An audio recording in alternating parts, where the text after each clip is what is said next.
안녕하십니까? 오늘 3일째 성경 강연에 여러분들은 와 계십니다. 오늘도 역시 성경 속에서 우리가 알아야 할 중요한 주제들을 쉽게 알아보도록 하겠습니다. 기도로 시작하도록 하겠습니다. 함께 기도하시겠습니다. 사랑과 은혜가 많으신 살아계신 하나님 아버지 감사합니다. 우리를 이렇게 하나님 말씀 앞에 나올 수 있게 하여 주시고 하나님의 말씀인 성경을 통해서 하나님이 살아계시고 역사하시는 창조주이시며 참신인 하나님이신 것을 알 수 있도록 이렇게 기회를 허락하여 주신 것 감사합니다. 말씀 들으러 말씀 앞에 나와 있는 그 영혼들의 마음에 함께 하셔서 말씀 듣는 동안에 집중하여 들을 수 있게 하여 주시고 혹 마귀가 틈타 졸리거나 다른 마음 들지 않도록 주님 시작부터 끝까지를 주님께만 온전히 의지합니다. 모든 것 우리를 사랑하시는 주 예수님 이름으로 기도드렸습니다. 아멘. 자, 이사야 성경 41장 찾아보겠습니다. 이사야 성경 41장입니다.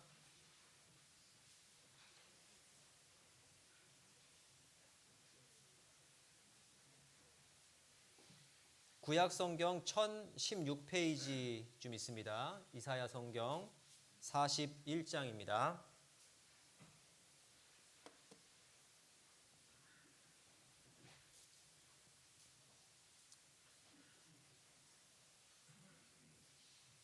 이사야 성경 41장 21절부터 24절입니다. 찾으실 수 있는 분들은 함께 찾으셔서 같이 읽으시고요. 혹시 찾기 어려우신 분들은 앞에 찾아놓았으니까요. 보고 읽으셔도 됩니다. 자, 21절부터 24절까지 이사야 41장 같이 읽어보겠습니다. 나 여호와가 말하노니 너희 우상들은 소송을 일으키라. 야곱의 왕이 말하노니 너희는 확실한 증거를 보이라. 장차 당할 일을 우리에게 진술하라. 또 이전 일에 어떠한 것도 고하라. 우리가 연구하여 그 결국을 알리라. 혹 장래사를 보이며 후래사를 진술하라. 너희의 신됨을 우리가 알리라. 또 복을 내리든지 화를 내리라. 우리가 함께 보고 놀라리라. 아무것도 아니며 너희 일은 허망하며 너희를 택한 자는 가증하니라. 저희가 함께 월요일부터 화요일, 오늘 이제 수요일에 있습니다. 계속해서 성경을 배우고 있습니다. 성경의 이사야에 하나님이 말씀하셨습니다. 너희 우상들이 참 신이라면 신된 증거를 보여봐라. 신이라면 장차 당할 일을 얘기해봐라. 그리고 이전 일에 어떠한 것도 고하라. 앞으로 어떤 일이 일어날지, 그리고 역사 시작에 어떤 일이 있었는지, 창조할 때 어떤 일이 있었는지 얘기할 수 있어야 참 신이지 않겠느냐라고 하나님은 말씀하십니다. 그리고 복과 화를 내려봐라. 그래야 신이지 않느냐. 사람들이 그런 우상들 섬기고 신을 찾으면서 바라는 것이 무엇입니까? 복받기 위한 것이잖아요. 그래서 정말 복을 내리든지 화를 내리든지 해봐라. 그래야 너희가 신인 것을 우리가 알리라 라고 말씀하셨습니다. 그래서 너희는 확실한 증거를 보여봐라. 네, 핸드폰 광고를 안 하셔가지고 핸드폰이 울리고 있습니다. 괜찮습니다. 지금이라도 한번 보시고 핸드폰 진동이나 무음으로 좀 돌려주시면, 왜냐하면 제가 이렇게 막 얘기하다가 핸드폰 소리 딱 들리면 어디까지 얘기했지? 이렇게 잊어먹기도 합니다. 그래서 핸드폰 이렇게 보시고 무음으로 이렇게 좀 바꿔주시면 감사하겠습니다. 제가 어디까지 했죠? 예.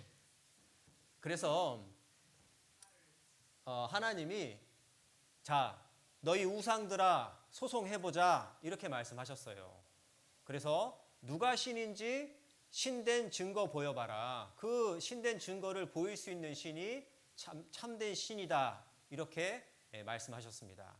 그래서 어제 우리가 역사 시작에 어떠한 일이 일어났는지 우리가 알아보았습니다. 성경에는 에덴 동산도 있었고, 그리고 노아 시대 때 하나님이 죄로 이 세상을 홍수로 심판하신 일에 대해서도 우리가 확인해 보았습니다.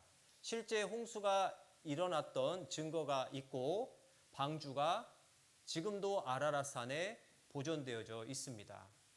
방주가 있다라는 것은 홍수가 있었다라는 증거입니다. 홍수가 있었다라는 것은 하나님만이 이 홍수를 일으키실 수 있고 죄를 심판하실 수 있는 분이에요. 복과 화를 주실 수 있는 분입니다. 하나님은 화를 내리실 수도 있고 또 복을 주실 수도 있는 분이에요. 그리고 모세 시대 때 하나님이 이스라엘 백성을 모세를 통해서 이끌어내시고, 그리고 홍해 바다를 건너가게 하신 일에 대해서 많은 사람들이 이것은 신화다라고 얘기를 하지만 진짜 그 일이 있었다라고 기록되어져 있고, 그리고 그것이 있었던 증거를 우리가 살펴보았습니다. 홍해 바다는 정말 갈라졌었고 이스라엘을 쫓아왔던 이집트 왕과 군사들이 홍해 바다에서 갈라졌던 그 바다에 다시 익사하게 되어서 죽게 되었습니다. 그리고 그 미이라가 지금도 남아 있습니다. 그리고 홍해 바다 밑에 고고학자들이 가보니까 병거 바퀴들을 발견할 수 있었고, 출애굽기에 하나님이 그 병거 바퀴를 벗겨서 달리기에 극난하게 했다, 어렵게 했다라고 기록되어져 있습니다. 왜 거기에 병거 바퀴가 있고 하필 모세와 동시대를 살았던 이집트 왕의 미이라가 익사한 상태의 그런 미이라인가?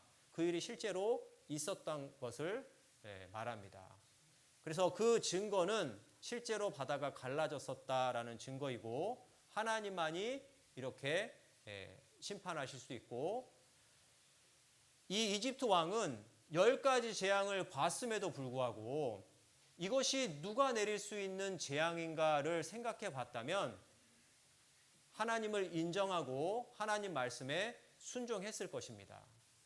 그런데 그의 강팍한 마음이, 고집이 그래도 나는 하나님을 이겨보겠다라는 그런 마음으로 하나님을 대적하고 그런 고집으로 하나님 앞에 맞섰습니다. 그런데 우리가 생각해 봐야 될 것은요, 하나님을 믿지 않고 그런 심판에 들어갈 사람이 될 것이 아니라 하나님을 믿을 만한 증거가 있다면 하나님을 인정하고 하나님께 순종하는, 그래서 심판을 피할 수 있는 사람이 되어야 된다라는 것입니다. 그리고 첫날에 하나님이 창조하셨다라고 말씀하시고 우주와 지구, 그리고 사람의 창조, 그리고 여러 가지 조건들을 살펴보면서 하나님이 거하게 지으셨고 하나님이 창조하셨기 때문에 창조한 비밀을 성경에 기록을 해 놓으셨고 그것들 우리가 찾아보았습니다. 과학기술이 발달해서 지금 우리가 확인할 수 있는 부분을 성경은 3,500년 전에 2,700~800년 전에 미리 기록을 하셨어요. 보이지 않는 우주에서부터 보이지 않는 세균의 세계까지 하나님은 다 아시고 성경에 기록해 놓으셨습니다. 누가 그것을 기록할 수 있는가? 우리는 생각해 봐야 됩니다. 과연 성경은 사람의 생각을 기록한 책인가? 아니면 하나님이 기록하게 하셔서 기록한 그 기자들을 통해서 기록된 성경인가? 우리가 생각해 봐야 합니다. 자, 여기 우리가 생각해보고 인정할 것은 인정해야 됩니다. 하나님이 이전 일에 어떠한 것도 고하라 해서 예전에 어떤 일이 있었고 창조할 때 어떤 일이 있었다라는 것, 그 비밀을 기록해 놓은 것을 확인해 보았고, 또 하나님은 복도 내릴 수 있고 화도 내릴 수 있는 분이다라는 것을 확인해 봤습니다. 오늘 이스라엘의 역사를 배우면서 하나님께서 장차 당할 일을 미리 기록하시고 그대로 이루시는 모습을 우리가 살펴볼 겁니다. 사람은 누구도 미리 기록하고 역사를 미리 기록하고 이룰 수 없습니다. 미래에 어떤 일이 일어날 것을 알고 미리 기록할 수 없어요. 어떤 일이 일어날 거야 라고 얘기하고 그 일이 몇천 년 지나서 구체적으로 그대로 이루어진다면 이것은 하나님의 능력인 것입니다. 그래서 정말 그런 능력을 하나님이 보여주신다면 우리는 하나님을 하나님으로, 창조주 하나님으로 유일하신 참신으로 인정할 수 있습니다. 이사야 성경 찾아왔으니까요. 43장을 보겠습니다. 이사야 43장 10절입니다.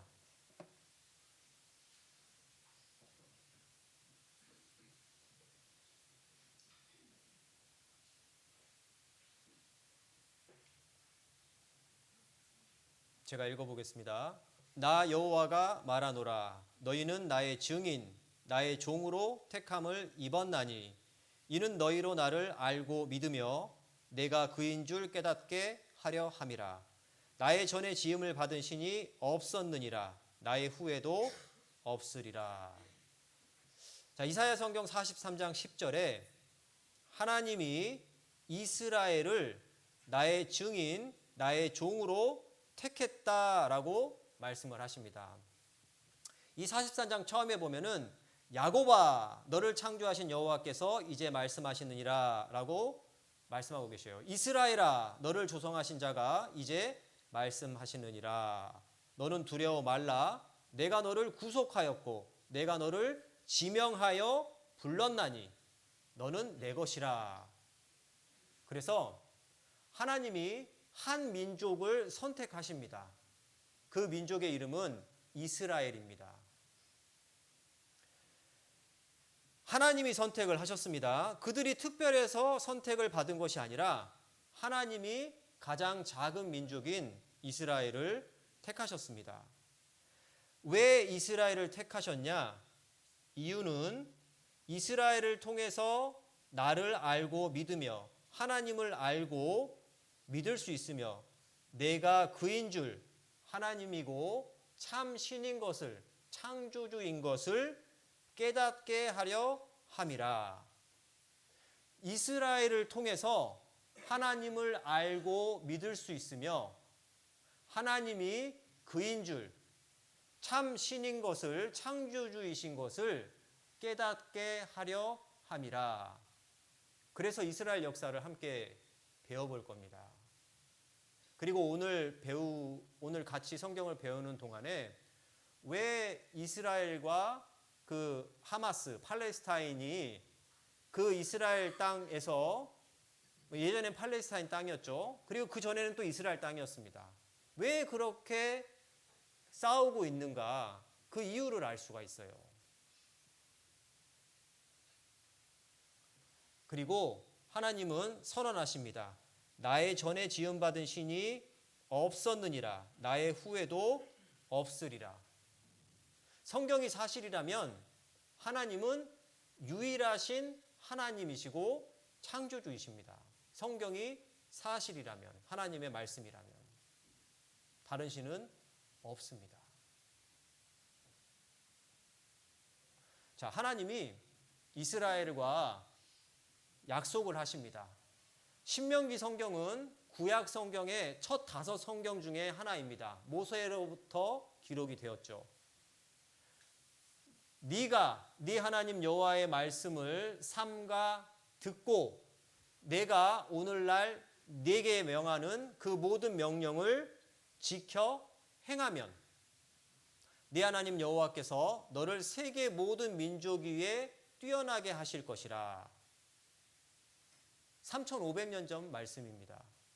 네가 네 하나님 여호와의 말씀을 순종하면 이 모든 복이 네게 임하며 네게 미치리니. 오늘 처음에 시작할 때 특송을 해주셨잖아요. 하나님은 육신적인 복도 주실 수 있는 분이고 또 영적인 복도 주실 수 있는 분입니다. 하나님은 복을 주실 수 있는 능력 있으신 분이에요. 반대로 화도 주실 수 있습니다. 오늘 이스라엘 역사를 통해서 복과 화를 주시는 하나님의 모습을 살펴볼 겁니다. 자, 하나님의 약속은 무엇이냐면, 이스라엘과 한 약속은 순종하면, 하나님 말씀을 듣고 순종하면, 지켜 행하면 뛰어나게 하실 것이다. 복받게 하실 것이다. 이것이 하나님의 약속입니다. 순종하면 뭐 받는다고요? 복 받는 겁니다. 하나님이 순종할 때 모든 민족 위에 이스라엘을 뛰어나게 하실 것이다 라고 3500년 전에 말씀하셨습니다. 같은 신명기 28장에 반대로 만일 하나님 여호와의 말씀을 순종하지 아니하여 불순종하면 내가 오늘날 내게 명하는 그 모든 명령과 규례를 지켜 행하지 아니하면 뭐가 임한다고 그랬습니까? 저주가 내게 임하고 내게 미칠 것이니. 하나님의 말씀이십니다. 그리고 신명기 28장, 같은 28장에 불순종하면 그들이 전국에서 네 모든 성읍을 에워싸고 네가 의뢰하는 바 높고 견고한 성벽을 다 헐며 네 하나님 여호와께서 너에게 주시는 땅의 모든 성읍에서 너를 에워싸리니. 이스라엘이 아무리 성벽을 몇 겹으로 쌓고 그들이 그 성벽을 높게 쌓고 견고히 쌓아도 하나님이 그 적들을 들어서 이스라엘을 치신다라고 말씀하십니다. 너희가 의뢰하는 높고 견고한 성벽을 다 헐고 너희 성읍을 에워싸고. 하나님은 역사를 주관하시고 컨트롤해 가시는 분입니다. 그래서 이스라엘이 순종할 때 이스라엘이 잘되게 하시고 주변을 다스리게 하셨어요. 그런데 이스라엘이 불순종할 때 하나님이 다른 나라를 들어서 이스라엘을 치셨습니다. 그 역사를 우리가 살펴볼 거예요. 역사를 운행해 가시는 하나님에 대해서. 자, 하나님의 약속은 간단합니다. 순종하면 복을 받고 뛰어난 민족이 될 것이다 라고 약속하셨어요. 불순종하면 저주를 받고 불쌍한 민족이 될 것이다. 자, 여러분 같으면 무엇을 받으시겠습니까? 뭐 받고 싶으세요? 복 받고 싶으세요? 저주 받고 싶으세요? 그렇죠. 아무도 저주 받고 싶으신 분 없을 겁니다. 우리나라는 예로부터 복을 그렇게 받고 싶어 하는 그런 민족이었어요. 그래서 복자를 그냥 뭐 어디든지 다 새겨서 정말 복을 받기를 그렇게 원하는 민족이었습니다. 그래서 우리가 만약 이스라엘이라면 복을 받기 위해 무엇을 해야 됩니까? 무엇을 해야 복을 받을 수 있습니까? 불순종하면 뭘 받아요? 저주를 받아요. 이게 하나님이 이스라엘과 한 약속입니다.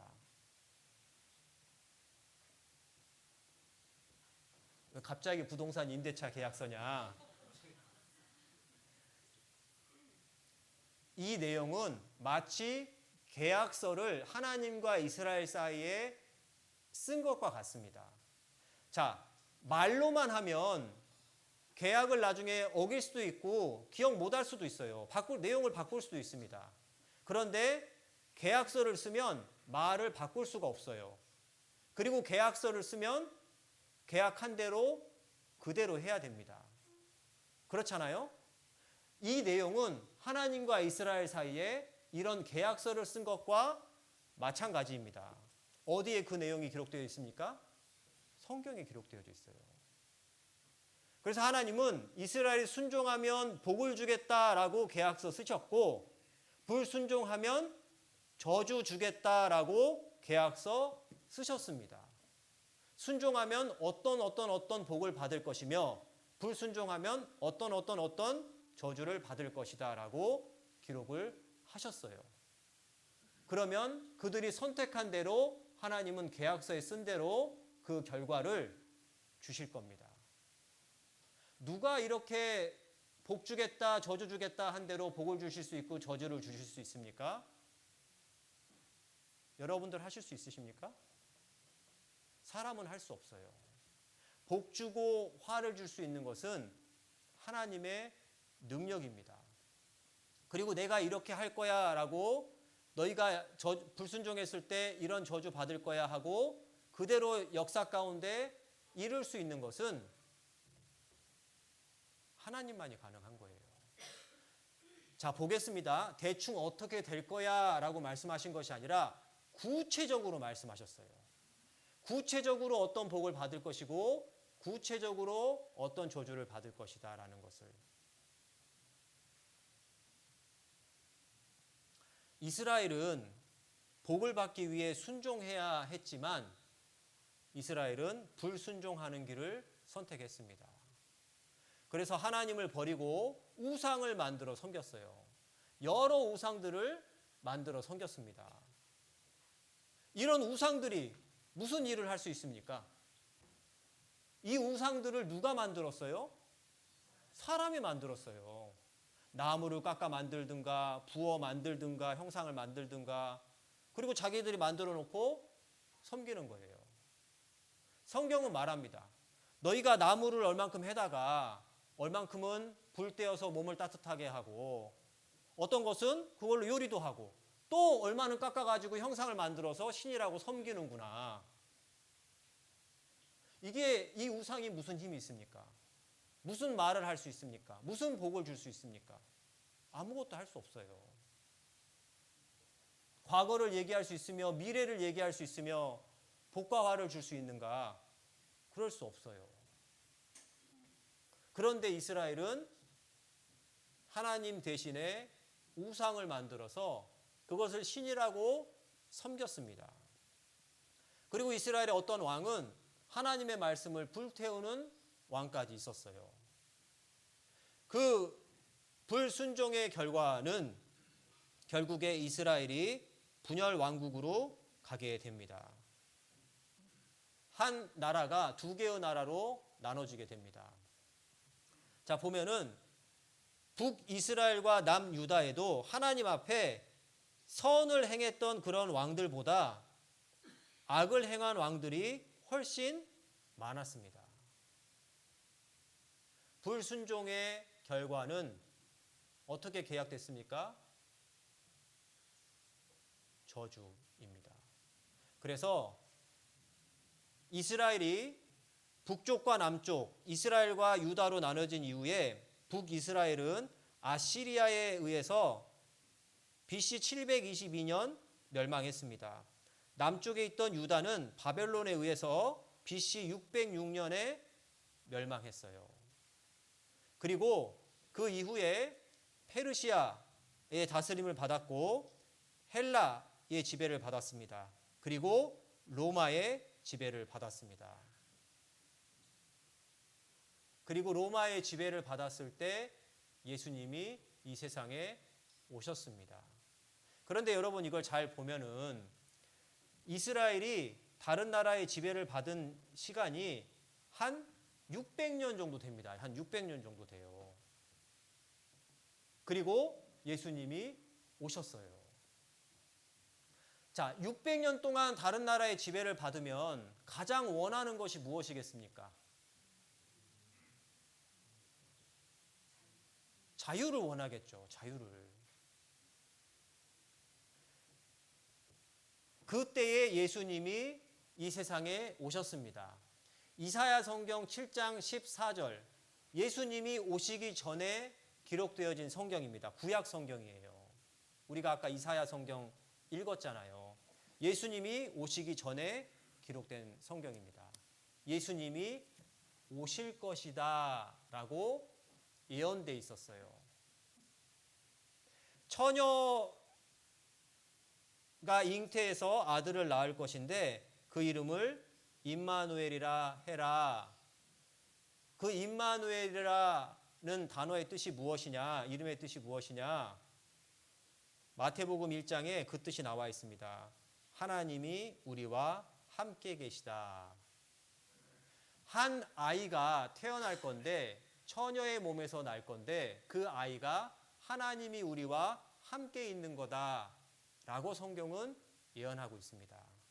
이 말씀대로 시간이 지나서 예수님이 처녀의 태를 빌려서 태어나게 됩니다. 이 이사야 성경에 한 아이가 태어날 건데 그 어깨에는 정사를 메었고 그 이름은 기묘자라, 놀라우신 분이고 모사라, 지혜자고 전능하신 하나님이라, 영존하시는 아버지라, 평강의 왕이다. 한 아이가 태어날 건데 한 아들을 우리에게 주셨는데 그 인간의 몸으로 오신 예수님이 하나님의 능력을 가지고 있고 하나님이 인간의 모습으로 오실 것이다 라고 예언되어 있습니다.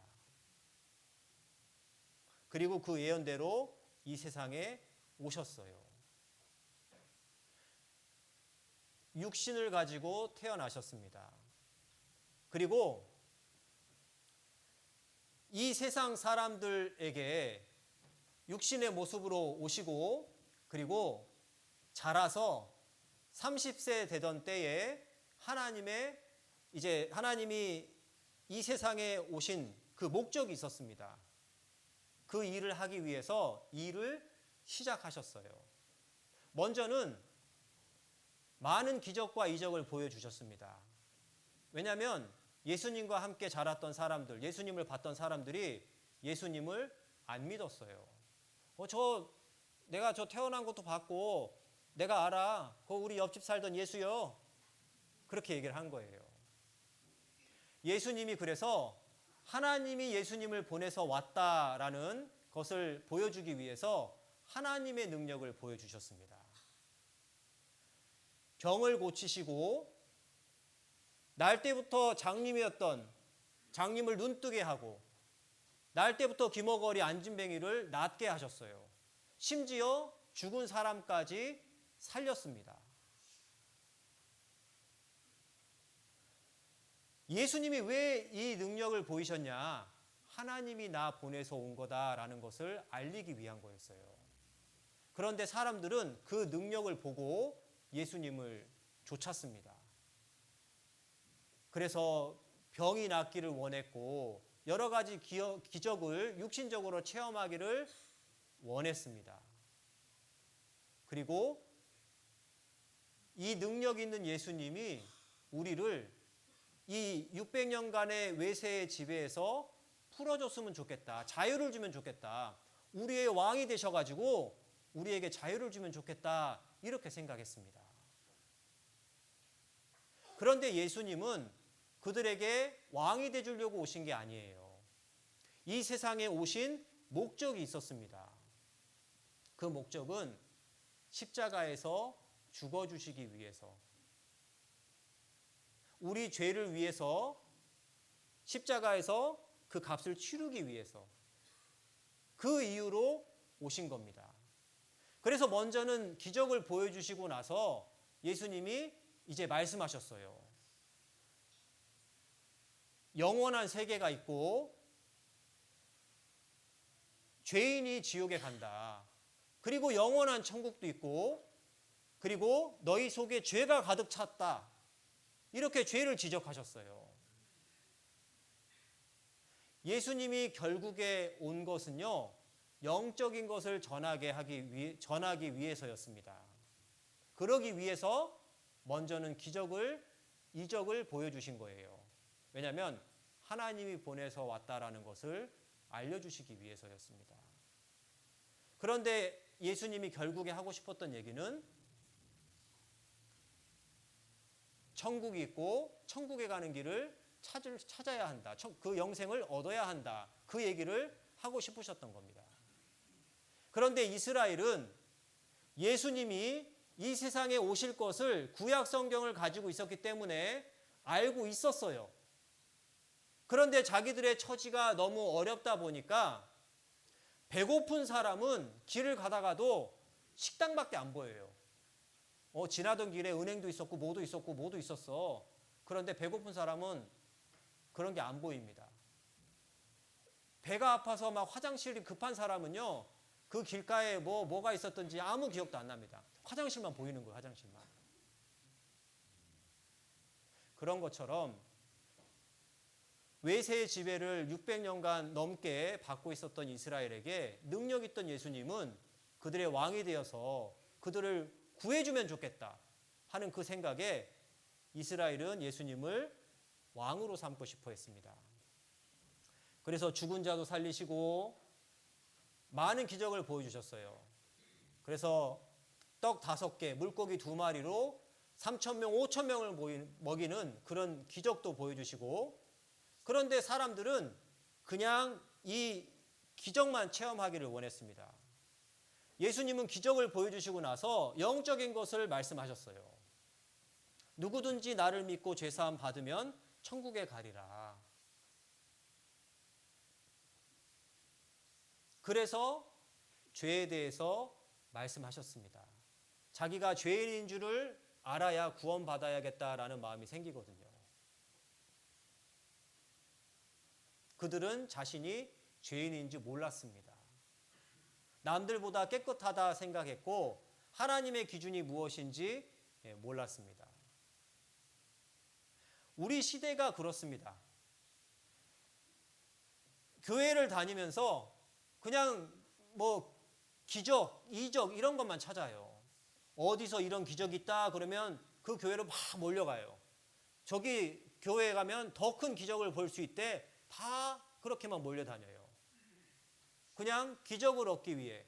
그리고 예수님이 영적인 걸 얘기했을 때 사람들이 예수님을 떠나갔던 것처럼 요즘 사람들이 영적인 것에는 관심이 없습니다. 교회에서 영적인 세상이 있습니다. 천국이 있고 지옥이 있습니다. 성경을 보며 우리가 죄인인 것을 알아야 합니다. 구원받아야 됩니다. 라고 얘기하면 싫어해요. 내가 얼마나 노력하고 사는데, 깨끗하게 살려고 노력하는데 왜 나를 죄인이라고 그래? 나 기분 나빠. 교회 안 갈래. 그러니까 교회가 죄에 대해서 얘기를 안 해요. 지옥에 대해서 얘기 안 합니다. 교회에 오시면 복 받을 겁니다. 이렇게만 가르쳐요. 그러면 어떻게 그 사람을 구원할 수 있습니까? 그런데 교회가 그런 얘기를 안 해요. 왜냐하면 사람들이 안 오거든요. 예수님의 시대도 마찬가지였습니다. 예수님이 기적 보여주실 때 예수님 쫓았지만은 예수님이 영적인 것을 얘기하니까 다 예수님을 떠났습니다. 한 가지 얘기를 드려보면은, 만약에 어떤 사람이 암을 가지고 있어요. 그런데 검사를 안 해가지고 자기가 암이 걸린 줄 몰라요. 그러면 이 사람은 의사 찾겠습니까? 안 찾겠습니까? 안 찾아요. 암이 있는데 모르니까. 자기가 암이 있는 걸 몰라요. 그러니까 의사를 안 찾습니다. 그런데 병원에 가서 검사를 쭉 해보니까 자기가 암이 있는 줄 알았어요. 그러면 이것을 고치려고 하겠습니까? 안 하겠습니까? 하겠죠. 의사 찾겠죠. 자기가 죄인인지 모르면 하나님 안 찾습니다. 그 죄를 해결하기 위해 하나님 안 찾아요. 나 죄인 아니거든요. 이렇게 생각해요. 자기가 죄인인 줄 알아야 하나님 앞에 나 도와달라고, 나 구해달라고 그런 마음이 생기는데 그런 마음을 갖지 않아요. 먼저 자기 죄를 알아야 합니다. 예수님이 알려주시고자 한 것도 그 이스라엘 안에, 우리 안에 죄가 있다라는 것을 알려주시고 어떻게 해야 그 죄로부터 자유할 수 있는가. 육신의 자유가 아니라 영적인 자유를 주시기 위해서 예수님은 오신 거였습니다. 그런데 이스라엘은 예수님을 육신적으로, 육신의 복을 얻기 위해서만 쫓았습니다. 요한복음 6장 15절에 보면은 예수께서 저희가 와서 예수님을 억지로 잡아 임금 삼으려는 줄을 아시고 다시 혼자 산으로 떠나가시니라. 그래서 우리의 왕이 되줄 것이 아니면 우리가 예수를 죽여야겠다. 이렇게 해서 이스라엘이 예수님을 죽이게 됩니다. 자, 이스라엘은 하나님이 선택한 민족입니다. 이스라엘은 하나님의 백성이에요. 하나님은 그들의 왕입니다. 그런데 그들의 왕이 인간의 몸으로 오셨는데 그 왕을 죽이게 됩니다. 그 백성이. 얼마나 큰 불순종입니까? 그들은 구약 성경을 있었고 성경을 외우고 다녔고 막 여기저기 붙이고 다니고 읽고 외웠습니다. 그럼에도 불구하고 예수님을 알아보지 못했어요.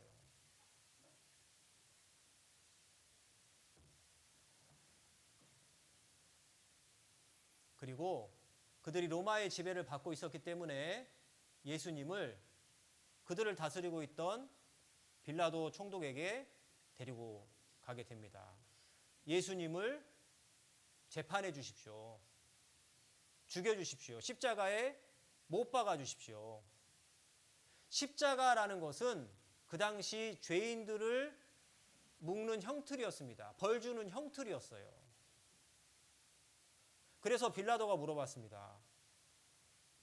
내가 이 예수를 조사해 보니까 그에게는 죄가 없다. 그런데 자꾸 백성들이 계속 십자가에 못 박아라, 못 박아라 이렇게 얘기하는 겁니다.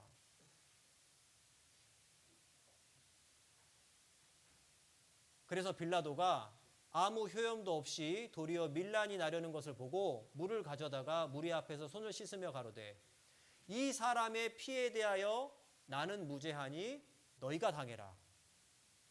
나는 이 사람에게서 죄를 못 찾겠다. 그런데 너희가 자꾸 죽여달라고 하니까 내가 그것은 들어주겠지만 이 사람을 죽인 그 죄값에 대해서 나는 무죄하다. 이렇게 얘기를 합니다. 너희들이 당해라. 이 핏값, 이 사람 죽인 그 책임 너희가 져라. 이렇게 얘기를 해요. 그런데 빌라도가 그들을 다스리고 있던 총독이었다면 죄가 없는 사람을 어떻게 그렇게 죽게 내줄 수 있습니까? 그러면 안 되는 거였어요. 그런데 밀란이 나려는 것을 보고 그들에게 나는 이 사람에게서 죄를 못 찾겠지만 너희가 죽여달라고 하니 내가 십자가에 내주겠다. 그런데 이 사람을 죽인 책임은 너희가 져라. 이렇게 얘기했습니다. 하나님의 아들을 죽인 그 책임에 대해서 이스라엘이 얘기합니다. 마태복음 27장 25절에 백성이 다 대답하여 가로되 그 피를 우리와 우리 자손에게 돌릴지어다. 예수를 죽인 그 책임을 우리와 우리 자손들이 지겠습니다. 죽여주십시오. 이렇게 얘기를 한 거예요. 자, 눈을 좀 떠 보시겠습니다. 눈들 이렇게 크고 이쁘신데 왜 이렇게 눈을 감추고 계셔요?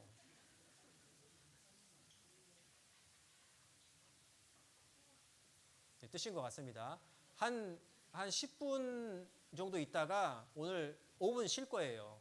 첫날 쉬고 어제 안 쉬었더니 왜 안 쉬냐 이렇게 물어보시는 분들이 계셨어요.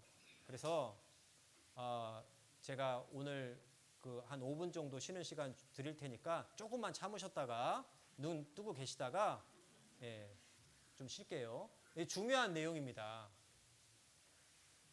왜 이스라엘이 예수님을 죽이고 나서 십자가에 죽게 만들고 나서 2000년 동안 그 고통을 당했는가에 대한 답이 여기 있어요.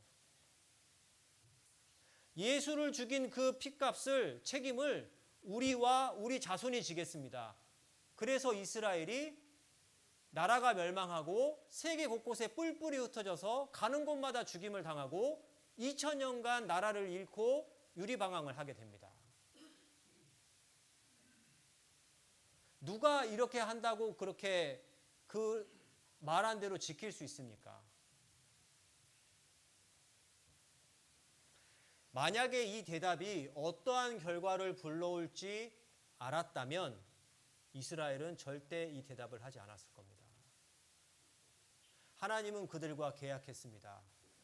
순종했을 때 복을 주고 불순종했을 때 저주를 받는다고. 그리고 하나님이 인간의 모습으로 오셨을 때 그들은 그의 왕을 십자가에 죽게 만들었습니다. 엄청난 불순종을 한 거죠. 그래서 예수님은 능력이 있으셨음에도 불구하고 십자가에 죽으셨습니다.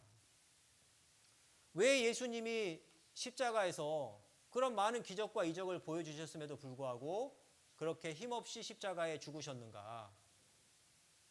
왜 예수님은 자기를 구원하지 않으셨는가? 그 이유는 내일 모레 배울 겁니다. 결과적으로 예수님은 십자가에 죽어주러 오셨어요. 그래서 십자가에서 내려올 능력도 있었지만 내려오지 않으시고 십자가에서 죽으셨습니다. 그 이유는 내일 모레 배울 겁니다. 꼭 내일 모레도 오셔야 돼요. 네, 내용은 계속 이어집니다. 자, 예수님이 이 누가복음은 예수님이 말씀하신 것을 기록한 내용입니다. 예수님이 돌아가시기 전에 말씀하셨어요. 날이 이를 거다. 네 원수들이 토성을 쌓고 너를 둘러 사면으로 가두고 너희가 예루살렘은 이스라엘의 수도입니다. 예루살렘이 군대들에게 에워싸이는 것을 보거든 그 멸망이 가까운 줄을 알라. 이스라엘이 토성을 쌓고 적들이 토성을 쌓고 그들을 에워쌀 거고 그리고 너희를 사면으로 가두고 그러면 너희의 멸망이 가까운 줄을 알아라 라고 예수님이 돌아가시기 전에 말씀하셨습니다. 예수님은 33년의 인생을 사셨고 이스라엘이 멸망한 것은 AD 70년입니다. 멸망하기 전에 예수님이 돌아가셨고 돌아가시기 전에 말씀하신 거예요. 신명기 성경 우리가 아까 읽었잖아요. 이것은 구약 성경 3500년 전 기록입니다. 멸망하기 1500년 전에 1500년, 1600년 전에 기록이 됐어요. 전국에서 네 모든 성읍을 에워싸고 네가 의뢰하는 바 높고 견고한 성벽을 다 헐며 내 하나님 여호와께서 내게 주시는 땅의 모든 성읍에서 너를 에워싸리니. 이 예루살렘에 그 세 개의 성벽이 있었고 여러 그 성들이 있었습니다. 그래서 그들은 그들의 적이 쳐들어와도 그들을 방어할 수 있을 거다라고 생각을 했습니다. 그런데 그들을 5개월간 토성을 쌓고 가둬버렸어요. 들어올 수도 없고 나갈 수도 없고 그 안에 갇혀서 5개월 동안 그들은 먹을 것도 없이 나중에 토성을 쌓고 그 성 안으로 들어갔더니 나중에 들어가 보니까 먹을 것이 없어서 자기 자식도 잡아먹고 그런 것을 보고 들어가가지고 거기에 있던 사람들을 많이 죽였습니다. 그 피가 무릎까지 차올랐다라고 기록이 되어 있어요. 기록된 대로 그대로 멸망당했습니다. 예루살렘은 기원 후 70년에 예수님의 예언대로 멸망했습니다. 에워싸여서 모든 성벽을 그들이 의뢰했던 견고하고 했던 성벽들이 다 무너졌습니다. 딱 한 성벽만 남아 있어요. 통곡의 벽이라고 이스라엘 사람들이 여기 가서 통곡을 합니다. 기도하면서 우리가 그런 역사를 당했었다는 것을 기억합니다. 그대로 다 무너졌거든요. 다른 성벽은. 예수님이 말씀하셨습니다. 누가복음에 저희가 칼날에 죽임을 당하며 모든 이방에 사로잡혀 가겠고, 이방이라는 것은 다른 나라들을 얘기합니다.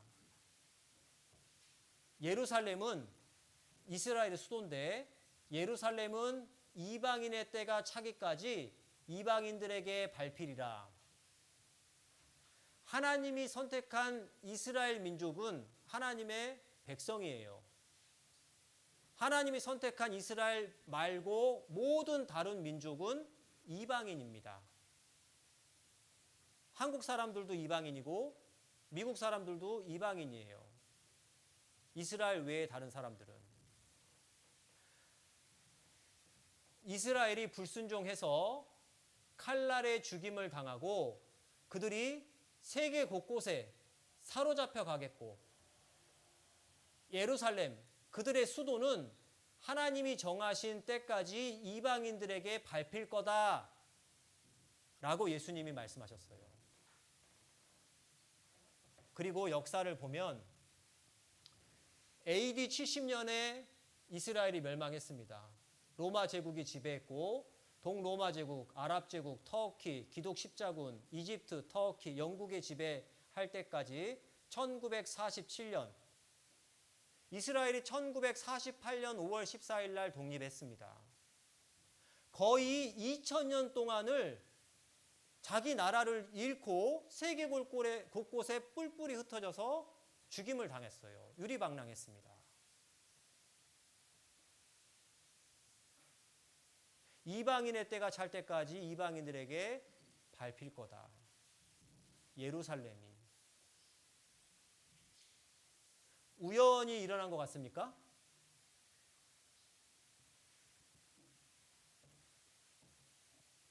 이것은 실제 역사입니다. 로마 타이터스의 그 개선문에 가보면 이스라엘의 그 제사 지낼 때 쓰는 그 촛대입니다. 그것을 가지고 왔던 것이 이렇게 그려져 있어요. 실제 역사입니다. 그리고 레위기에도 3500년 전에 그들이 멸망하기 1500년 전에 레위기 성경에 기록되어 있습니다. 26장 33절에 내가 너희를 열방 중에 흩을 것이요 내가 칼을 빼어 너희를 따르게 하리니 너희 땅이 황무하며 너희 성읍이 황폐하리라. 불순종해서 그 결과 저주받는 것이 무엇이냐? 열방 중에 흩어질 것이다. 그리고 칼을 빼어 너희를 따르게 하리니, 누가 칼을 빼서 들고 우리 뒤에 쫓아온다고 생각해 보십시오. 왜 쫓아오는 겁니까? 죽이려고. 세계 곳곳에 뿔뿔이 흩어져서 죽임을 당하고 그들의 땅이었던, 하나님이 그들에게 약속했던 가나안 땅은 황무해지고 황폐해질 것이다. 이렇게 하나님이 말씀하셨습니다. 너희가 불순종했을 때 이런 일을 당할 것이다. 불순종하지 마라. 순종해서 복받아라.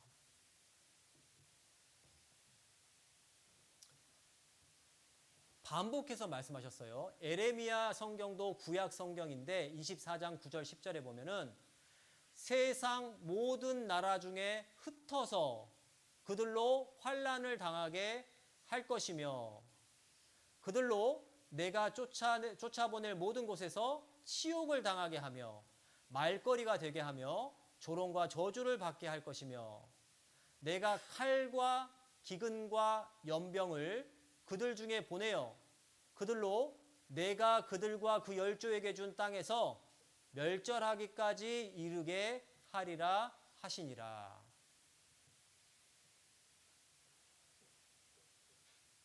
하나님은 구약 성경에 반복해서 계속 말씀해 놓으셨어요. 내가 너희와 계약했지 않느냐. 불순종했을 때 이러한 저주를 받을 것이다 라고 말씀하셨고, 그들이 멸망하고 나서 그 로마가 이스라엘을 멸망시키고 이스라엘을 로마가 다스리고 있던 곳곳에 보냈습니다. 그리고 팔레스타인 사람들을 이스라엘 그 땅에, 가나안 땅에 살게 했어요.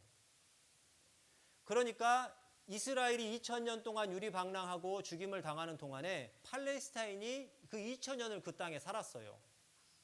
그런데 1948년에 이스라엘이 돌아와 가지고 여기 우리 땅이야.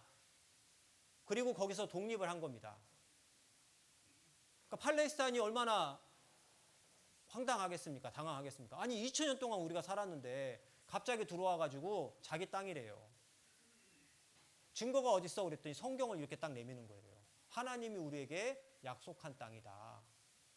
그래서 돌아온 1948년부터 중동 전쟁부터 시작해 가지고 지금까지 싸우는 겁니다. 그 이유가 여기 있어요. 그런데 이스라엘은 나중에 자기 땅으로 돌아온다라고 성경에 예언되어 있습니다. 그래서 이스라엘은 이스라엘에 돌아와서 독립하지 않았다면 성경의 예언은 거짓말이에요. 그들이 멸망하기도 전에 그들이 어떻게 회복할 것이다 라는 것도 구약 성경에 기록을 해 놓았습니다. 그리고 그대로 됐어요. 세계 유대 교도들이 분포 아시아, 아프리카, 아메리카, 오세아니아 모든 지역으로 흩어졌습니다. 여기 노란 점들이 유대인들이 흩어진 지역이에요. 여기 장화 있죠, 장화. 이탈리아. 그러니까 여기는 유럽 지역입니다. 유럽 지역에도 유대인들이 이렇게 흩어졌고, 여기는 북아메리카예요. 여기는 남아메리카입니다. 그리고 동유럽과 그 러시아, 여기는 아시아입니다. 그리고 오스트레일리아. 열방 중에 흩을 것이요. 세계 곳곳에 흩어짐을 당했습니다. 아프리카까지. 뭐라고 그랬습니까? 내가 너희를 열방 중에 흩을 것이요. 그리고 뭐라고 되어 있습니까? 내가 칼을 빼어 너희를 따르게 하리니. 그들이 흩어진 곳곳에서 죽임을 당했는데 세계 곳곳에서 죽임을 당했어요. 70년, AD 70년 나라가 망하고 나서, 그리고 세계 곳곳에서 죽임을 당했습니다. 그리고 1939년부터 1945년 2차 세계대전 중에 6년의 시간 동안에 600만 명이 학살됐어요. 나치에 의해서. 6년에 600만 명이면 1년에 100만 명이 죽었습니다. 그걸 365일로 나누면요, 하루에 2,700명 이상씩 죽었어요.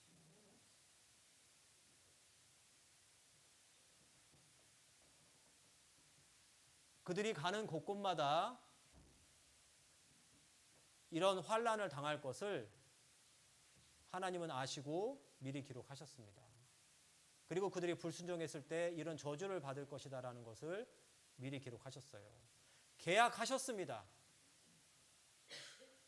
계약했는데 그냥 불순종해도 가만히 둬야 될까요? 계약을 변치 않기 위해서 계약서를 썼어요. 그들이 반대로 순종했더라면 기록된 대로 복을 받았을 겁니다.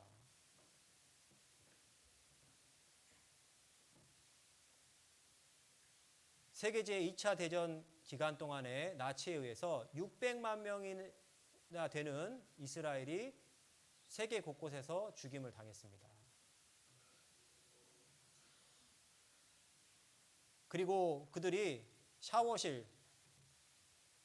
샤워하게 해주겠다라고 해서 수용소에서 이제 샤워를 하러 들어갔는데 거기서 물이 안 나오고 가스가 나온 거예요. 그래서 독가스를 그들에게 집어넣고 죽게 만들고 그들의 시체는 불태웠습니다.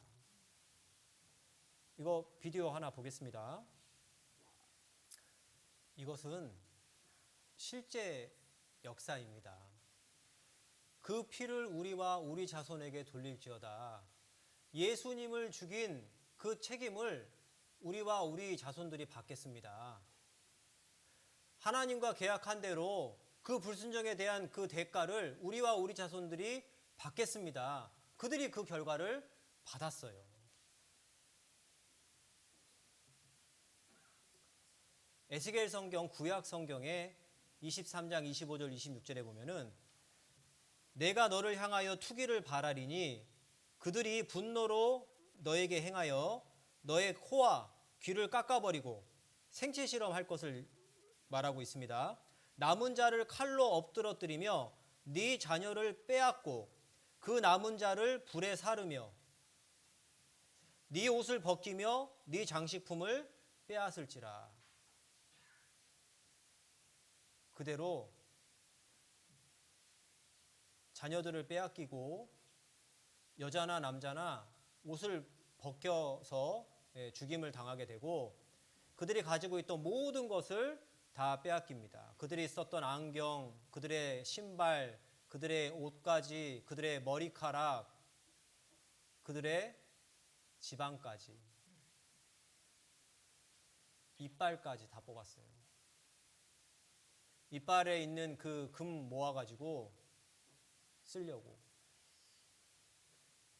어떤 분은 그렇게 생각해요. 하나님 너무 잔인하다. 그런데 하나님은 에레미야서 44장 4절 5절에 보면은 내가 그들을 돌이키게 하려고 그러지 않게 하려고 얼마나 많은 선지자들을 그들에게 보냈는데 그들이 듣지 아니하며 귀를 기울이지 아니하고 다른 신들에게 여전히 분향하여 그 악에서 돌이키지 아니하였으므로 하나님은 선지자들을 그들에게 보내되 부지런히 보냈습니다. 그랬는데 그들은 하나님이 보낸 선지자를 죽였어요. 끝까지 순종하지 않은 그들에게 하나님이 약속하신 그 저주를 내리셨습니다. 선지자들이 분명히 경고했지만 이스라엘은 돌이키지 않았습니다. 그래서 결국에 하나님이 말씀하신 하나님과 약속한 그 재앙이 그들에게 내렸습니다. 그리고 그들의 땅이 황무해지고 그들의 성읍이 황폐하리라. 성경에 이스라엘 땅은 젖과 꿀이 흐르는 가나안 땅이라는 표현이 있습니다. 얼마나 기름진 땅인가. 포도 한 송이를 장정 2명이 맬 정도로 그런 수확을 냈던 기름진 땅이었습니다. 그런데 그들이 멸망하고 거기서 떠난 이후에 그들의 땅은 황무지로 변했습니다. 누가복음 23장 31절에 보면 푸른 나무에도 이같이 하거든 마른 나무에는 어떻게 되리요? 푸른 나무는 이스라엘을 상징합니다. 마른 나무는 이방인을 상징해요. 하나님이 택한 이스라엘도 불순종했을 때 이런 일을 당했는데 택하지 않은 이방인들은 불순종했을 때 얼마나 큰 저주를 받겠느냐. 이스라엘의 역사는 우리에게 본보기입니다. 이스라엘을 통해서 하나님이 어떠한 분인가 하나님의 뜻을 알 수 있습니다. 정말 하나님이 계시다면 그분을 인정하고 그분의 뜻이 무엇인지를 알고 그 뜻에 순종해야 됩니다.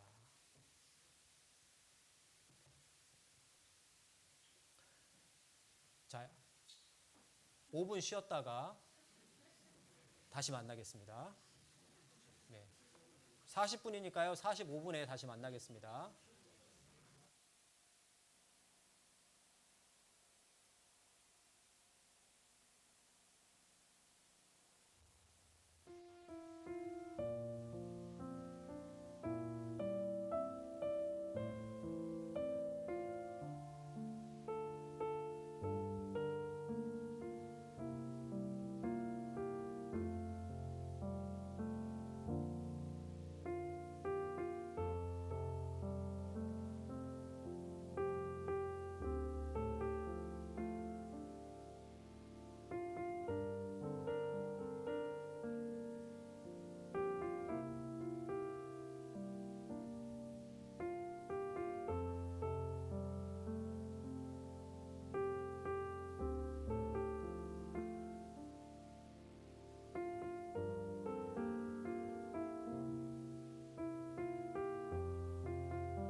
자, 이제 들어오십시오.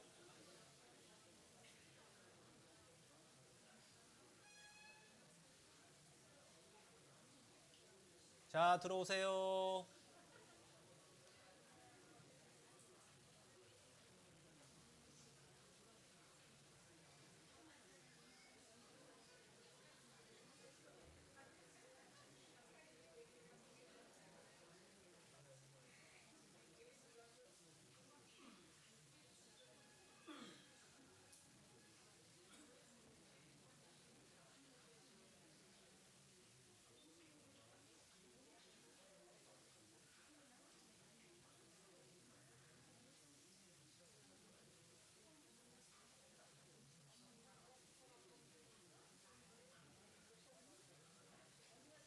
자, 그러면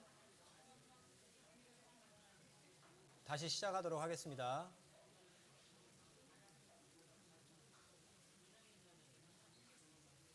자, 다 돌아오셨죠?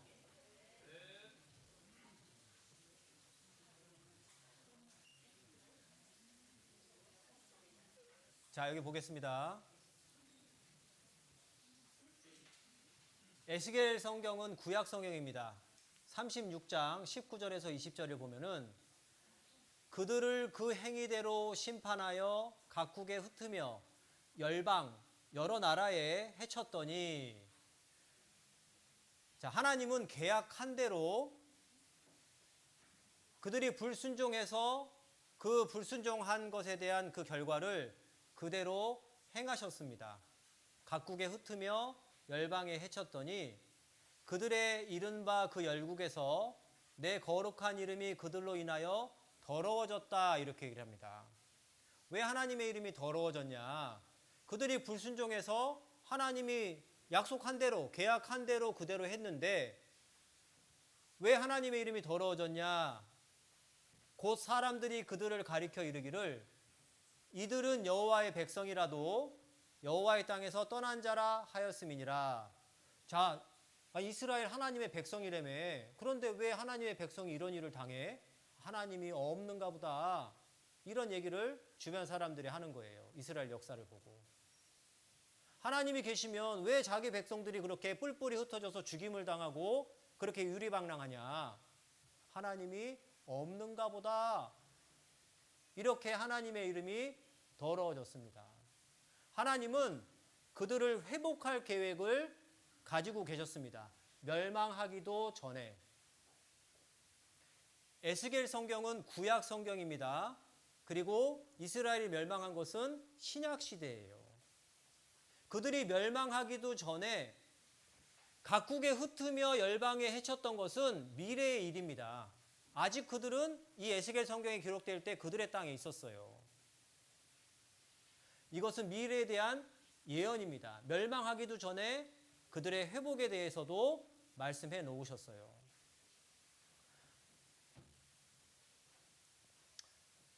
같은 에스겔 36장에 열국 가운데 더럽힘을 받은 이름, 곧 너희가 그들 중에서 더럽힌 나의 큰 이름을 내가 거룩하게 할지라.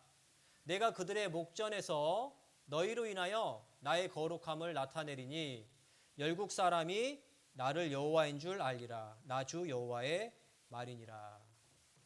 세계 곳곳에 뿔뿔이 흩어지고 죽임을 당하는 그들이 회복하는 것을 보면은 그들이 내가 하나님인 것을 알게 될 것이다, 이렇게 얘기를 합니다. 2000년간 나라를 잃고 가는 곳곳마다 뿔뿔이 흩어져 죽임을 당하는 그 나라가 회복하는 것을 보면 그것을 본 사람들이 내가 여호와인 줄 알게 될 것이다. 이스라엘은 하나님을 증거하기 위해 선택된 민족입니다. 그들의 역사를 보고 하나님이 창조주이신 것을, 참 신인 것을 믿게 될 것이다 라고 말씀하셨습니다. 기록된 대로 회복하는가 보겠습니다. 요한복음 14장 29절. 이제 일이 이루기 전에 너희에게 말한 것은 일이 이루어질 때에 너희로 믿게 하려 함이라. 그래서 역사를 미리 기록하셨습니다. 그리고 그것이 이루어질 때 믿을 수 있도록, 아, 하나님이시니까 이렇게 할 수 있구나. 이스라엘이 불순종해서 이스라엘 민족이 세계 곳곳으로 흩어짐을 당했습니다. 그리고 하나님이 이스라엘에게 주시기로 작정된 모든 복들이 저주와 죽음으로 바뀌었어요. 불순종 때문에. 하나님이 그들에게 약속한 가나안 땅은 젖과 꿀이 흐르는 땅이었는데 황무한 땅으로 바뀌게 됩니다. 그런데 이 이스라엘이 회복을 하게 될 거다. 멸망한 나라가 독립하게 될 것이고 분산되고 학살당하고 황폐된 땅이 그들이 귀환할 것이고 강국이 될 것이고 옥토가 될 것이다 라고 말했습니다. 그들이 멸망한 지 2600년 만에 그들은 독립을 했어요. 그들이 분산되고 학살당하고 황폐되었던 것이 1900년이 지나서 회복이 됩니다. 이사야 성경에 우리에게 물어봅니다. 66장 8절에 이러한 일을 들은 자가 누구며 이런 일을 본 자가 누구이뇨? 나라가 어찌 하루에 생기겠고 민족이 어디 순식간에 나겠느냐? 그러나 시온은 구로하는 즉시에 그 자민을 순산하였도다. 이 시온이라는 것은 이스라엘을 얘기합니다. 그래서 그 시오니즘이라는 말이 예전에 있었는데 유대인들이 자기 나라에 돌아가서 자기 국가를 건설하고 하려던 그런 운동을 시오니즘이라고 예전에 얘기했습니다. 그래서 어떻게 나라가 하루에 생기겠냐. 그런데 이스라엘은 하루 만에 나라가 생길 것이다. 그러더니 1948년 5월 14일 날 그들이 독립을 외쳤습니다. 이스라엘 땅에 돌아가 가지고 그 내용을 한번 보겠습니다. AD 70년 로마에 의해 멸망당한 뒤 지구상에서 사라졌던 나라. 그 이후 1900년 동안 모진 고난과 핍박, 박해 속에 유랑생활을 했던 이스라엘은 1948년 독립국가를 재건했다. 1900년 만에 이루어진 기적 같은 독립. 인류 역사상 유례를 찾아볼 수 없는 이스라엘의 이 같은 역사를 세상은 기적이라 했다. 전 세계에 뿔뿔이 흩어져 살던 민족이 1900년 만에 잃었던 나라를 다시 찾은 것이다. 종교인이건 비종교인이건 간에 이스라엘의 독립은 기적이다 얘기를 합니다. 세계 역사상에 한 나라가 망해서 없어졌다가 2000년 만에 조국을 광복한 예가 없습니다. 수많은 사람들은 이스라엘의 독립을 기적이라 했다. 그도 그럴 것이 잃었던 나라를 1900년 만에 다시 세운다는 것은 인류 역사상 유일무이한 이스라엘만의 역사였기 때문이다. 그러나 성경에는 이미 이스라엘의 독립이 예언돼 있었다.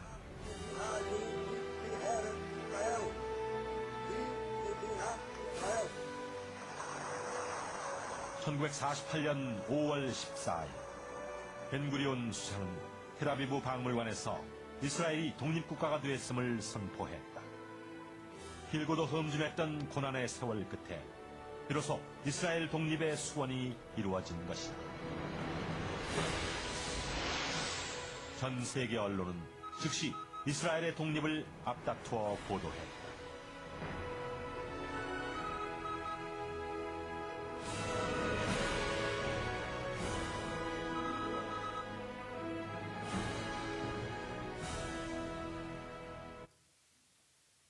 이스라엘의 독립은 예언되어져 있었습니다.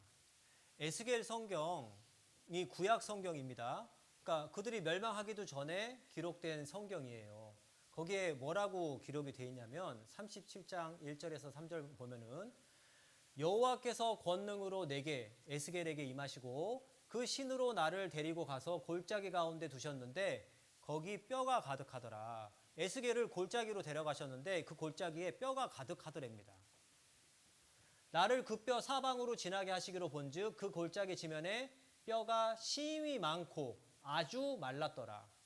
그 골짜기에 뼈들이 많았는데 심히 많고 아주 말랐더라. 그리고 하나님이 에스겔에게 물어봅니다. 이 뼈가 살겠느냐? 만약에 하나님이 여러분들에게 물어보신다면 여러분들 뭐라고 대답하시겠습니까? 심히 마른 뼈가 다시 살아나겠느냐라고 물어보신다면 살아나겠습니까? 못 살아나겠죠. 에스겔이 주 여호와여 주께서 하시나이다 이렇게 얘기했습니다. 자, 이런 뼈가 어떻게 살아나겠습니까? 심이 많고 아주 마른 뼈가, 이 심이 많고 아주 마른 뼈가 이스라엘이에요. 나라가 멸망하고 약 1900년 동안을 세계 곳곳에 뿔뿔이 흩어지며 죽임을 당하고 나라도 없이 어떻게 다시 살아나겠냐? 누가 살아날 수 있겠다라고 생각할 수 있겠습니까? 그런데 하나님은 그들이 멸망하기도 전에 그들이 멸망하고 다시 회복할 건데, 자, 이에 내가 그 명대로 대언하였더니 생기가 그들에게 들어가매 그들이 곧 살아 일어나 서는데 극히 큰 군대더라.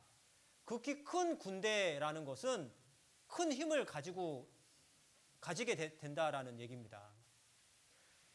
또 내게 이르시되 인자야 이 뼈들은 뭐라고 그랬습니까? 이스라엘 온 족속이라. 나중에 댁에 가셔서 에스겔 37장 찾아서 한번 읽어보셔요.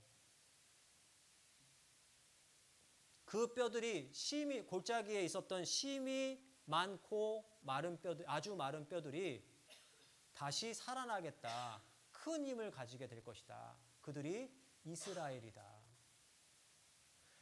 그들이 이르기를 우리의 뼈들이 말랐고 우리의 소망이 없어졌으니, 좀 전에 본 사진처럼 누가 그들에게 소망이 있겠다 생각이 듭니까? 없어요. 자기들도 우리의 뼈들이 말랐고 우리의 소망이 없어졌으니 우리는 다 멸절되었다 하느니라. 그러므로 너는 대언하여 그들에게 이르기를 주 여호와의 말씀에 내 백성들아 내가 너희 무덤을 열고 너희로 거기서 나오게 하고, 어디로 들어가게 한다 그랬습니까? 이스라엘 땅으로 다시 돌아가게 하겠다. 하나님이 말씀하셨고 이 예언은 2000년이 넘게 지나서 그대로 이루어졌습니다. 만약에 그들이 다른 땅에서 독립을 했다면 성경의 예언은 거짓입니다.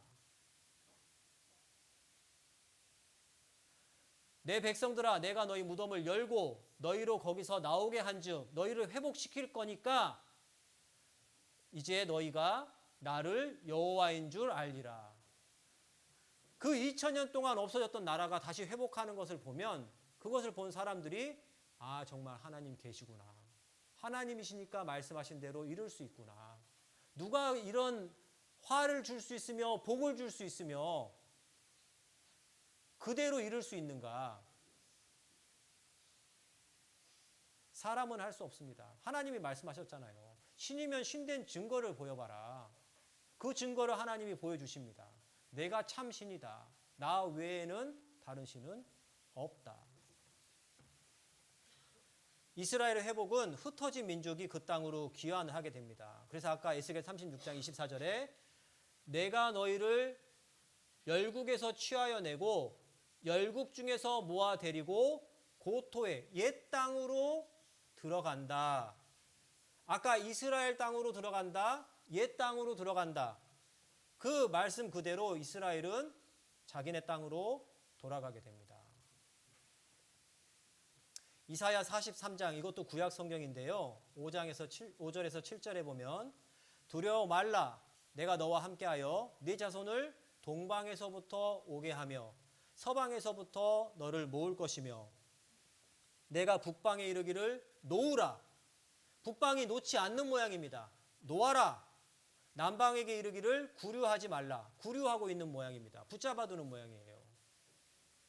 내 아들들을 원방에서 이끌며 내 딸들을 땅끝에서 오게 하라. 물은 내 이름으로 일컫는 자, 내가 내 영광을 위하여 창조한 자를 오게 하라. 내가 그들을 지었고 만들었느니라.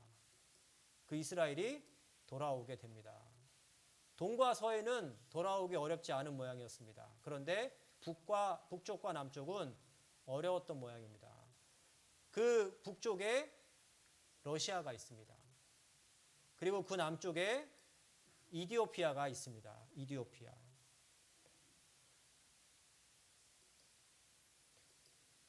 그래서 이스라엘의 유대인 몰려든다. 다시 돌아오는 거예요.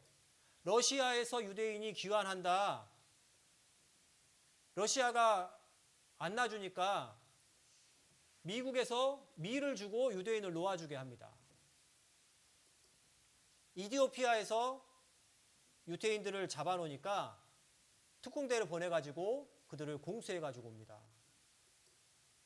솔로몬 작전이라는 것으로 이디오피아에 있었던 오래 살았던 2000년 동안을 살다 보니까 그렇게 색깔이 변하는 거예요.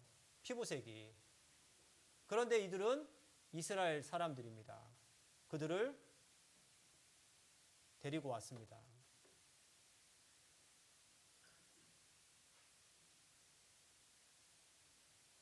그리고 저주와 학살이 강해지는 축복, 큰 군대가 될 것이다 라고 말씀을 하셨고, 그리고 신명기 성경 구약 첫 5개 성경 중에 하나입니다. 신명기 8장에 보면은 아까 순종하면 복을 얻을 것이다 라는 내용이 나온 게 신명기 성경인데, 거기에 내 하나님 여호와를 기억하라. 그가 내게 재물 얻을 능력을 주셨음이라. 재물 얻을 능력을 주셨다라고 말씀하십니다. 신명기 15장에 내게 복을 주시리니 네가 여러 나라에 꾸어줄지라도 너는 꾸지 아니하겠고, 네가 여러 나라를 치리할지라도 다스릴지라도 너는 다스림을 받지 아니하리라. 자, 이스라엘이 거의 2000년 동안을 세계 곳곳에 뿔뿔이 흩어져서 죽임을 당하고 방랑을 했는데, 네가 여러 나라를 다스릴 거다. 그런데 다스림 받지 않을 것이다. 그 역사를 본 사람은 그 얘기를 못 믿을 거예요. 그런데 그들이 회복하고 나서 보니까 그게 그대로 이루어졌어요. 네가 여러 나라를 치리할지라도, 다른 여러 나라를 다스린다라는 것은 힘이 없으면 안 되는 겁니다. 너는 다스림을 받지 아니하리라. 힘이 있어야 다른 나라의 다스림을 안 받는 거예요. 이스라엘이 힘이 있을 것을 말씀하십니다. 네가 여러 나라에 돈을 꾸어줄지라도 너는 꾸지 아니하겠고, 꾸어주려면 돈이 있어야 돼요. 꾸지 않으려면 돈이 있어야 됩니다. 돈이 없으면 꾸어야죠. 그러니까 많은 돈을 벌 것을, 재물을 가지게 될 것을 하나님은 말씀하셨습니다. 자, 많은 돈을 벌 것이고 재물을 얻을 것이고 힘을 가지게 되어서 여러 나라를 다스릴 것이다 말씀하셨어요. 신명기 28장에 내 하나님 여호와께서 너를 세계 모든 민족 위에 뛰어나게 하실 것이다. 이스라엘의 그 방랑 역사를 보면 누가 이스라엘이 세계 모든 민족 위에 뛰어나게 될 것인가 생각하기 어려울 것입니다. 그런데 하나님은 너를 세계 모든 민족 위에 뛰어나게 할 것이다 라고 말씀하셨고, 이게 유대인의 힘입니다. 우리가 살펴볼 겁니다. 이 국기는 이스라엘 국기가 아니라 미국 국기예요. 그런데 왜 미국 국기를 그려놓고 유대인의 힘이라고 그랬냐? 미국을 보이지 않게 유대인이, 이스라엘이 다스리고 있어요. 세계에서 가장 강한 나라가 어디입니까? 한국인가요? 미국입니다. 그런데 그 미국을 이스라엘이 다스리고 있어요. 그리고 미국뿐만이 아니라 세계를 다스리고 있습니다. 이스라엘이. 하나님이 힘 주시겠다. 세계 여러 나라를 다스리게 하겠다라고 말씀하셨어요. 자,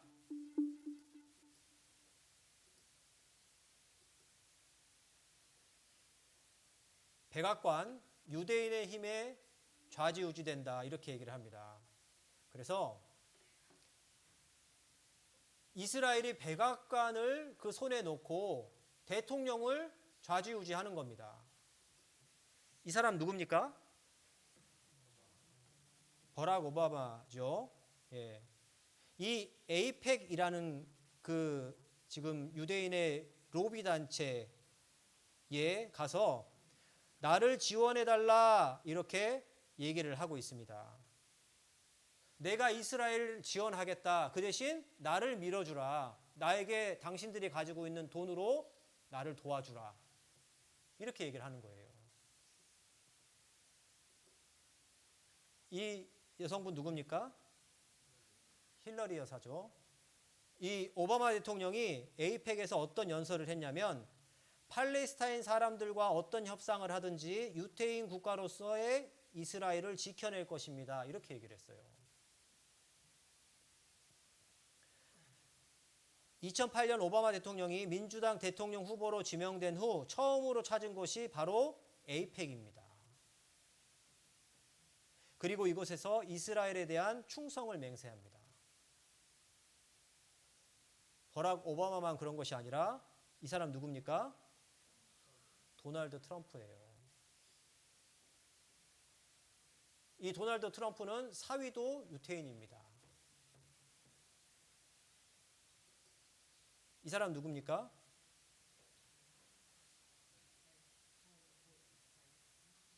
존 바이든. 지금 대통령이죠. 이 뒤에 배경으로 보이십니까? 에이펙에 가서 연설하고 있는 내용이에요. 버락 오바마 유태인 아닙니다. 그런데 왜 유태인이 쓰는 이런 모자 쓰고 있습니까? 유태인들에게 잘 보이려는 거예요. 유태인과 친해 보이게 하기 위해서 유태인들이 쓰는 전통 모자 쓰고 그렇게 통곡의 벽에 가서 이렇게 그 모습을 보이는 겁니다. 나 좀 밀어줘.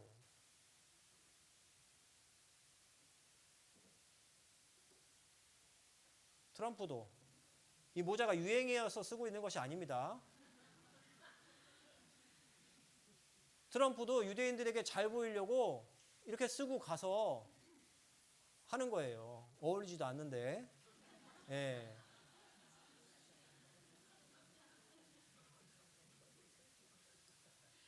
자, 미국의 이스라엘에 대한 군사 원조 규모를 보면은 대통령이 거듭될수록 계속해서 그 지원은 늘어나고 있습니다. 거의 부부처럼 왜 그렇게 작은 이스라엘에게 미국이 쩔쩔매고 계속해서 원조를 하고 도와주냐? 이스라엘에 힘이 있기 때문입니다. 세계적 거대 곡물 회사가 유대인의 손안에 있습니다. 혹시 이런 계통에 종사하시는 분들은 이거 알아두셔요.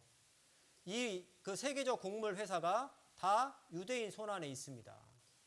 5대 식량 메이저가 다 유대인 손에 있어요.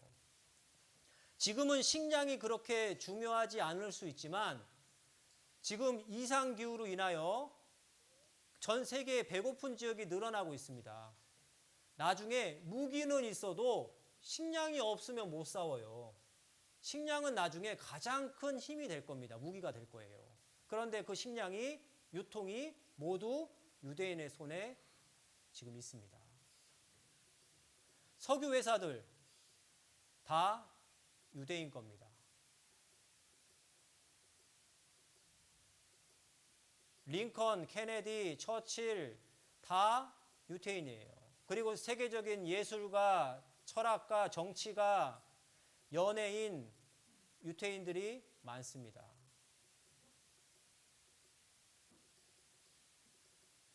너무 많아서 끝이 안 나네요.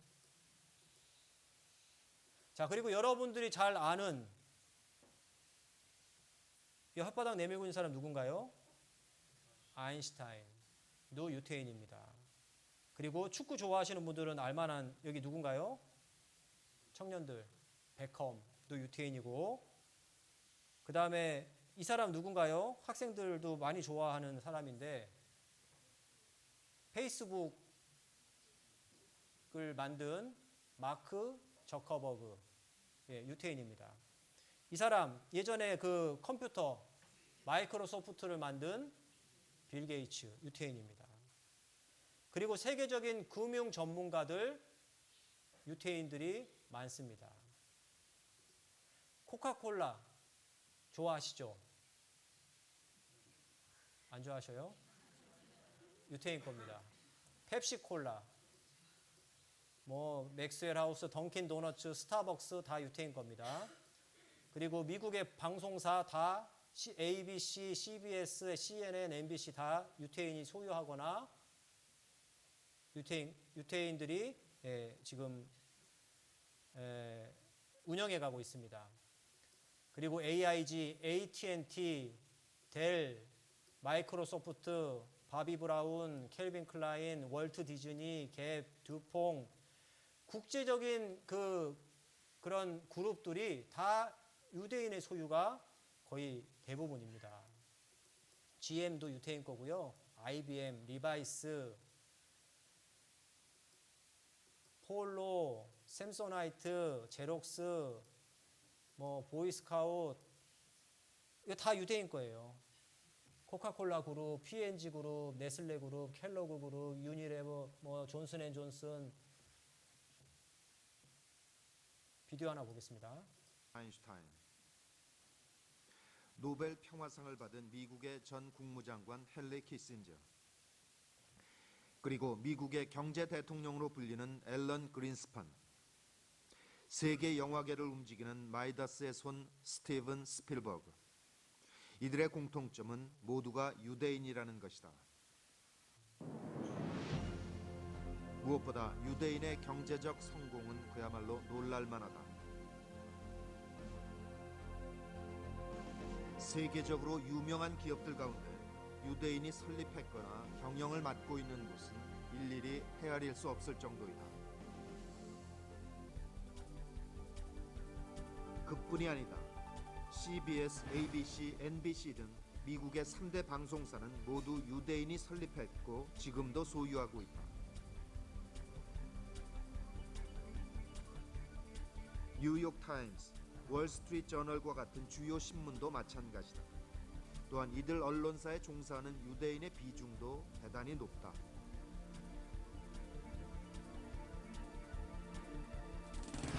(2003년) 미국의 경제 전문지 포브스가 조사한 바에 따르면 유대인이 설립했거나 경영하고 있는 유대계 기업이 미국 내 30대 기업 중 무려 12개나 된다.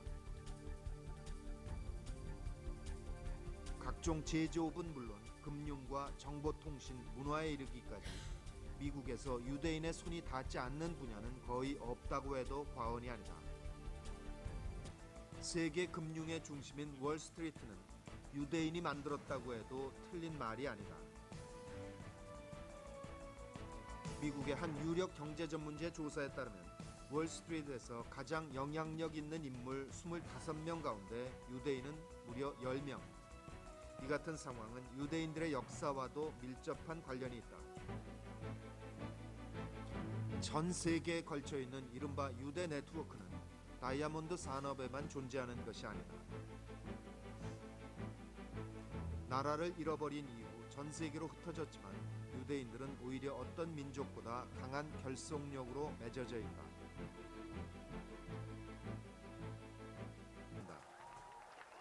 뿐만 아니라 유대인들은 선거의 승패를 좌우하는 막강한 자금력과 언론까지도 갖추고 있다.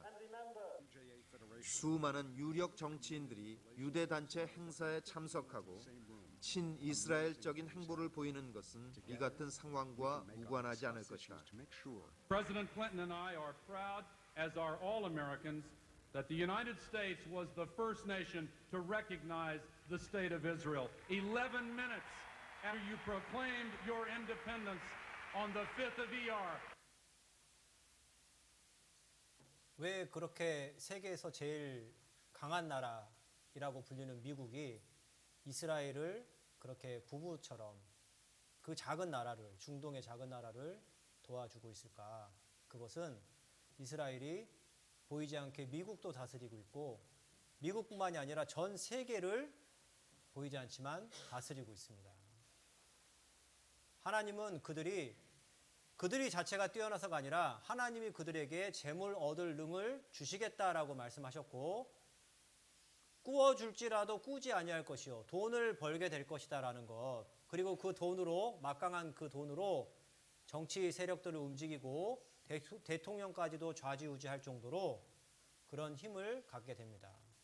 그 심이 마른 뼈가 극히 큰 군대가 될 것이다 라고 말씀하셨던 것처럼 내가 무덤을 열고 너희를 나오게 해서 그렇게 나오게 하겠다라고 말씀하신 것처럼 이스라엘은 1900년간의 그 방황했던 시간을 끝내고 회복하겠다라고 말씀하신 대로 그대로 이스라엘로 돌아가고 회복을 하게 됩니다.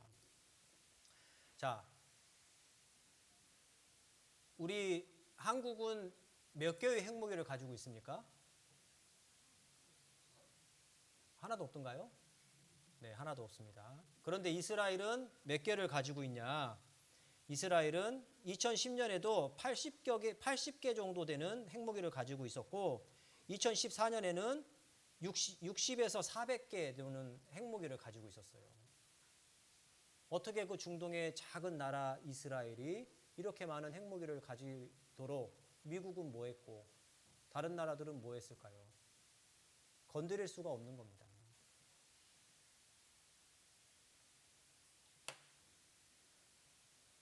그리고 이스라엘의 땅이 그들이 떠나고 황무해졌던 땅이 다시 에덴 동산 같이 비옥한 땅이 될 거다라고 말씀하셨고 지금 이스라엘의 땅은 황무했던 땅이 다시 회복했습니다.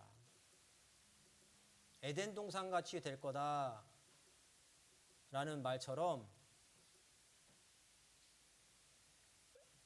원래 이렇게 식물을 키울 수 있었던 지역이 아니라 이 이집트 국경에서 이스라엘로 가는 이 지도를 보면은 이렇게 황무했던 땅이었습니다. 똑같이. 그런데 그 황무한 땅을 개척하고 개간해서 이런 땅으로 녹색 땅으로 만들었습니다.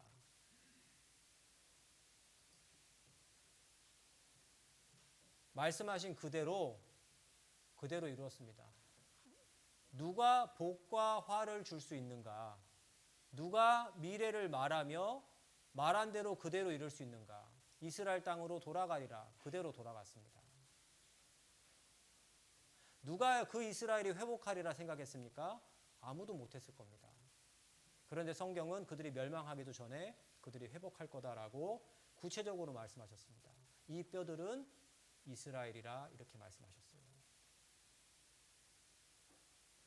자, 그리고 예수님이 이 세상에 계셨을 때 제자들이 물어봤습니다. 마태복음 24장 3절에 예수께서 감람산 위에 앉으셨을 때에 제자들이 종용이 와서 가로되 우리에게 이르소서 어느 때 이런 일이 있겠사오며 또 주의 임하심과 세상 끝에는 무슨 징조가 있겠습니까? 예수님이 그들 앞에 있었는데 예수님이 다시 오시는 것에 대해서 물어봤습니다. 제자들이. 성경은 예수님이 초림하시고 재림하시는 것에 대해서 성경에 기록되어져 있습니다. 처음 오시는 모습은 십자가에 죽을 우리를 죄에서부터 구원할 모습으로 오시는 것이 기록되어져 있고 두 번째 오시는 것은 이 세상을 심판하러 오시는 영광의 왕의 모습으로 오시는 것이 기록되어져 있습니다. 예수님이 다시 임하실 때 그때가 세상 끝인데 그때 어떤 징조가 있겠습니까? 이렇게 제자들이 물어봤습니다. 징조라는 것은 어떤 일이 일어나기 전에 일어나는 일들을 얘기합니다.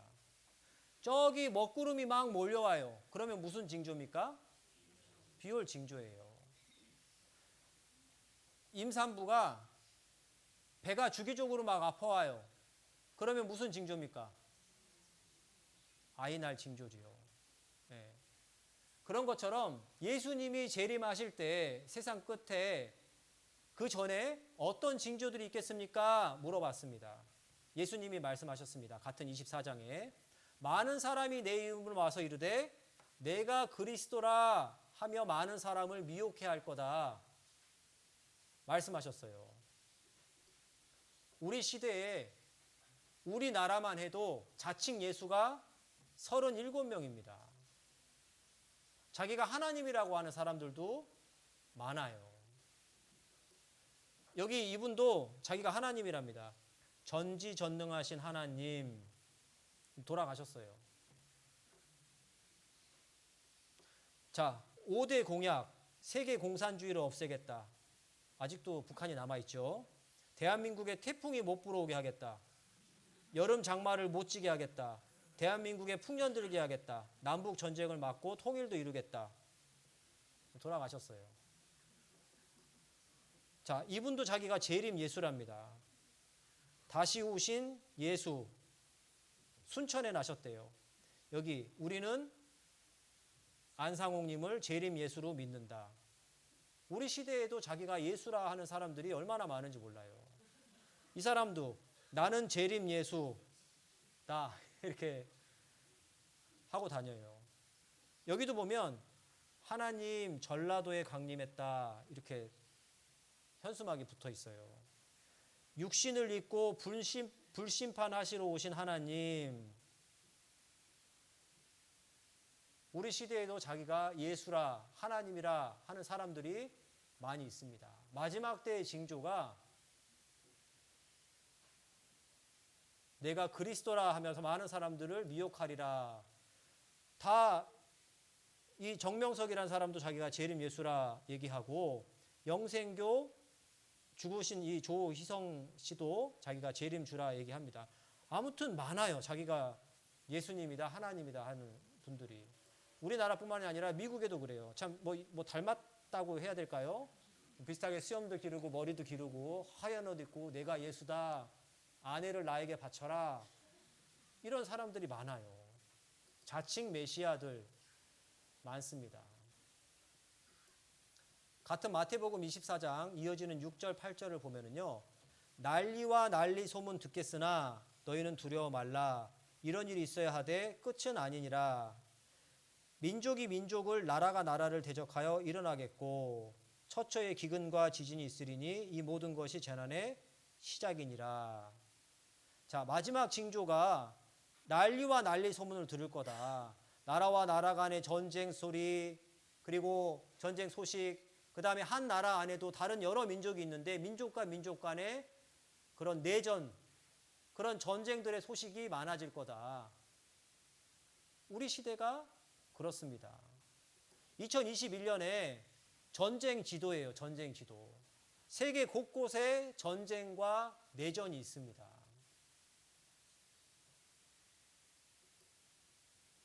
전쟁이 없는 지역이 없다 이렇게 얘기를 해요. 2022년 지도입니다. 전쟁이 있는 지역들입니다. 그리고 누가복음 21장에 보면은 처처에 큰 지진과 기근과 온역이 있겠고 또 무서운 일과, 이 무서운 일이라는 게 스페인어 성경에는 테러라고 나와 있습니다. 테러가 많아질 것이다 라고 기록이 되어 있어요. 우리 시대에 얼마나 많은 테러가 있습니까? 그리고 처처의 기근과, 처처라는 것은 곳곳에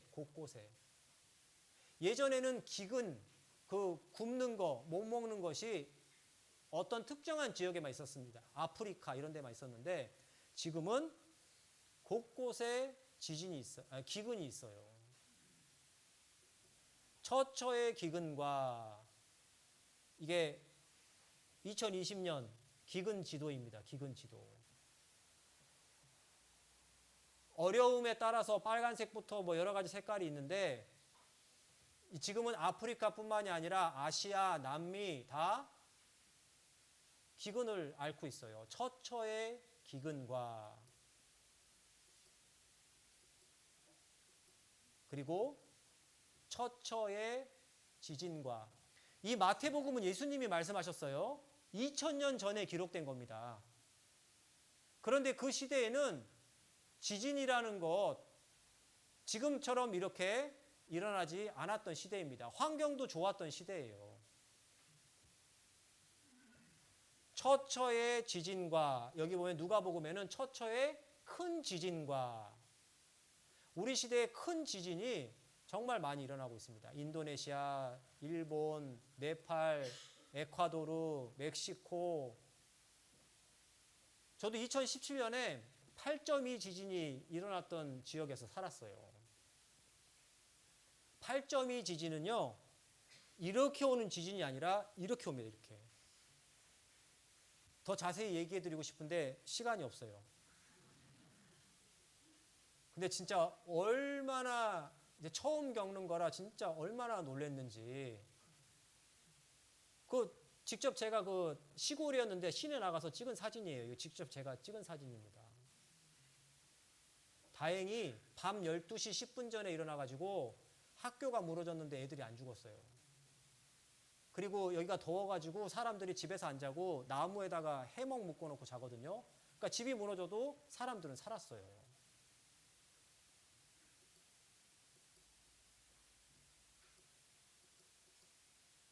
그래서 이 불의 고리라고 이렇게 얘기를 하는데 전 세계적으로 관측한 진도 6 이상의 지진 횟수가 우리 시대에 이르러서 급격히 지진 횟수가 빈도수가 늘어나고 있습니다. 그리고 곳곳에 처처의 큰 지진과 그 마지막 징조가 이루어지고 있는 시대에 우리가 살고 있어요. 처처의 큰 지진과 처처의 기근과 그리고 처처의 온역이 있겠고 이 온역이라는 것은 전염병을 얘기합니다. 너무 와 닿죠? 예수님 시대에 어떤 전염병이 있어도 그 전염병이 멀리까지 옮겨가지는 못합니다.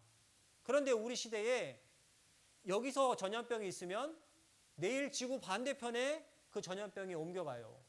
우린 그런 시대에 살고 있어요. 처처에 온역이 있겠고 그래서 각종 전염병이 창궐하고 있는 시대에 우리는 살고 있습니다. 코로나로도 얼마나 많은 사람이 죽었습니까? 하늘로서 큰 징조들이 있으리라 이렇게 말씀하셨어요. 자, 땅도 하늘도 하나님이 창조하셨는데 그것들은 멸망할 것이다 라고 히브리서에 기록되어 있어요. 그것들은 다 옷과 같이 낡아지리니 옷이 낡아지면 어떻게 합니까? 갈아입어야죠. 성경은 새 하늘과 새 땅을 말하고 있습니다. 예수님이 있었던 이 시대에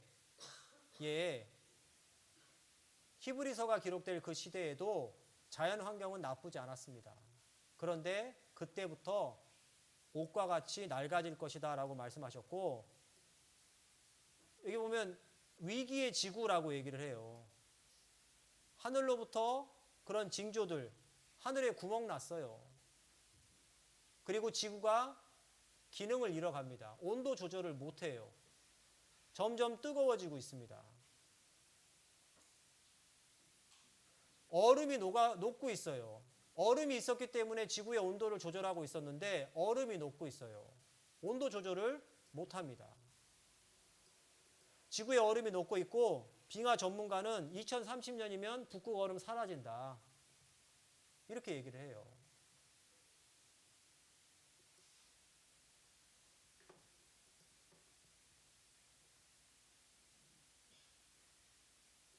그리고 마태복음 24장 14절에 보면 이 천국 복음이 모든 민족에게 증거되기 위하여 온 세상에 전파되면 그때 끝이 오리라라고 말씀하십니다.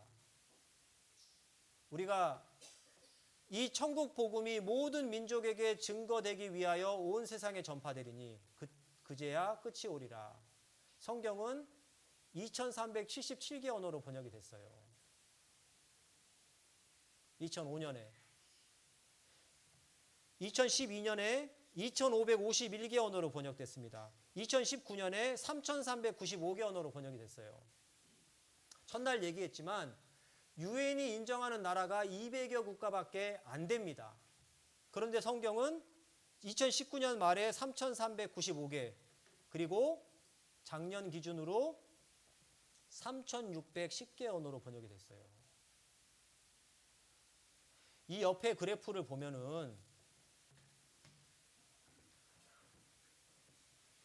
성경이 번역된, 그러니까 총 언어 수에서 번역이 된 게 이만큼밖에 안 됩니다.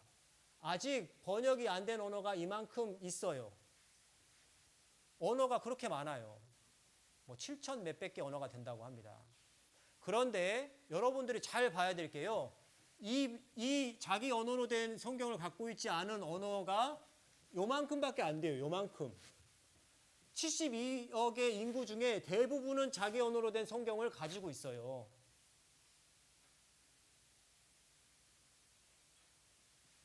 소수만이 자기 언어로 된 성경 갖고 있지 않고, 이 소수 중에서도 다른 언어의 성경을 읽을 수 있는 사람들이 있습니다. 이 성경이 세계 끝까지 전파되면 그제야 끝이 온다라고 말씀하셨고, 2010년 신문에 보면 성경 번역 15년 내 모든 언어로 완성 가능하다. 2010년에 15년 후니까 2025년이면 끝나요. 우리 지금 몇 년도 살고 있습니까? 2023년. 몇 년 남았어요? 컴퓨터와 위성통신 등 첨단 기술이 발달해가지고 점점 이 번역하는 것이 속도가 붙는다고 합니다. 2010년에 생각했을 때 2025년이었어요. 뭐 이게 정확하게 그때 된다고는 할 수 없습니다. 더 시간이 걸릴 수 있어요. 그걸 예상했던 거니까. 하지만 많이 번역됐습니다. 정말로.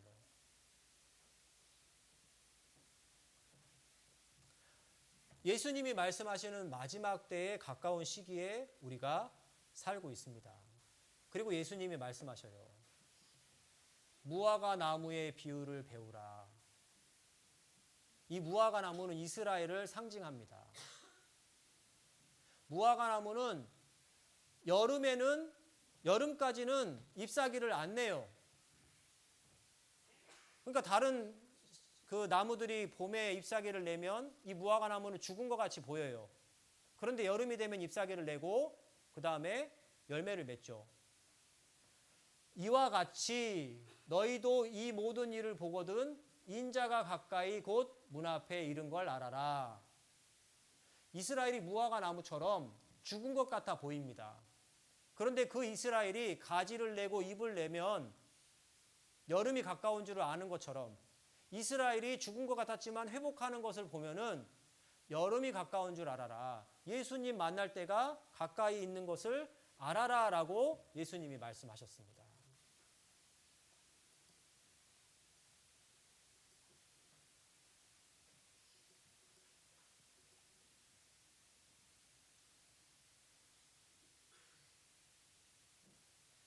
그래서